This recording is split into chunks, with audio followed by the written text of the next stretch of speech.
இந்த காலத்து குழந்தைகள் மீது நடத்தப்படுகின்ற கான்சியஸ் தாக்குதல் சொல்ல முடியாதது. குழந்தைகளுடைய பாவ சக்தியை கான்சியஸ்னஸ் பியூட்டிஃபுல்லா மேனிஃபெஸ்ட் ஆகி ஃபங்க்ஷன் ஆகிற அதுதான் பாவ சக்தின்னு சொல்றேன். அதை வளர்க்கணும்னு நினைச்சீங்கன்னா குழந்தைகளை முதல்ல ராமாயணம் மகாபாரதம் போன்ற நூல்களை படித்து புரிந்து கொள்ள வையுங்கள்.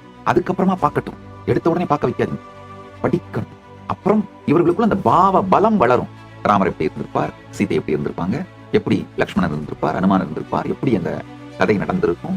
பாவ பலம் வார்த்தைகள் மூலமாக குழந்தைகளுக்குள் உருவாய் அதுக்கு பிறகு அவங்கள விஷுவலா திரைப்படமாவோ இல்ல டிவி சீரியலாவோ தொலைக்காட்சி தொடராவோ பார்க்க வச்சீங்கன்னா அந்த குழந்தைங்களுக்கு உபயோகமாகும். ஆனால் நம்ம சொல்றதுக்கு மட்டுமே அவங்க அடிக்ட் ஆகி நம்ம சொல்றத மட்டுமே அவங்க கேட்கிற மாதிரி அவர்களை அடிமையாக வைத்துக் கொள்ளுகின்ற வாழ்க்கை முறைக்காக உருவாக்கப்பட்டதுதான் இந்த சமூக ஊடகங்கள்.